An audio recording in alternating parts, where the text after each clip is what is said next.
What do you see as the significance of that designation? And do you think that the agency is trying to position itself as sort of the main regulator of crypto? No, I wouldn't call it that. I mean, look, when I was chairman, that's when we first declared virtual currencies were commodities. That was back in 2014. That gives the CFTC authority to set standards for the trading of crypto derivatives, crypto futures and swaps. But it only has very limited authority in what we call the commodity spot market, which is where most of the trading of Bitcoin, for example, and lots of other crypto assets occurs. When you go on and you just trade for cash, or you trade a pair of Bitcoin and a stable coin. It can't set standards for that. Now, there have been proposals in Congress to give it that power. It only has the power with respect to that spot market to bring an action for fraud and manipulation, which is why it's brought a complaint against Sam Bankman-Fried.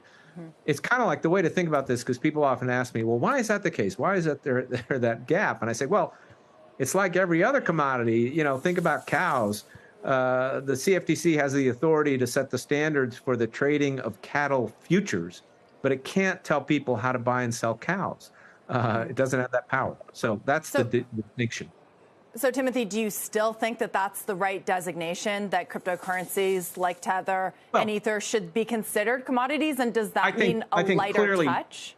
Yeah, I think clearly some are commodities. I think a lot of crypto assets are securities. But look, that issue of whether something is a security or a commodity is what has bogged down the implementation of requirements that would might have prevented something like FTX, or at least minimized the risk of things like FTX, meaning these crypto trading platforms aren't required today to follow basic investor protection standards, like protecting customer assets and prohibiting conflicts of interest, meaning you can't have a conflicting business that you're operating. And standards that say require transparency and governance. And I've proposed, sorry, go ahead. Well, what you're outlining, Timothy, are a lot of the issues that have not been resolved, as you correctly state. This is why we don't have the regulation. So should there be one agency in charge? Should it be the CFTC? I mean, what do you make of those that argue that its chair was too cozy with SBF and too lenient on cryptocurrency over the past few years? I don't think that's true at all. I mean, the one part of the FTX empire, they did own a crypto derivatives trading platform, LedgerX. They acquired it. It already existed as a derivatives exchange. That part isn't part of the bankruptcy. That part is operating just fine. Customer assets seem to be there. So I think this is nonsense about the chairman being too cozy.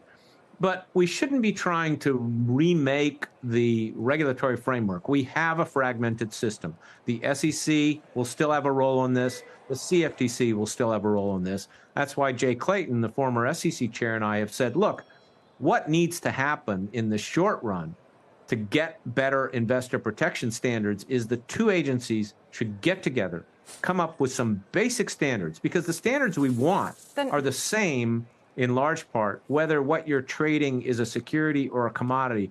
And they should basically demand that these trading platforms implement those standards and say, we won't shut you down if you implement those standards, while we sort out these classification questions, or while we wait for Congress to, reshape this. But there's been calls for them to work together to better regulate the industry for years, Timothy. Why hasn't that happened, and why do you think there's a better chance that happens now? Well, obviously the FTX collapse or implosion is a big motivator. I don't know that there's been calls along the lines of what we're suggesting, because we're suggesting something a little bit different, which is they actually write joint standards and say, we're not going to, we want you to follow these regardless of these classification questions. What people have said to date is they should get together and sort out which crypto asset is a security and which is a commodity. That's like an incredibly difficult thing to go through 20,000 tokens and decide that.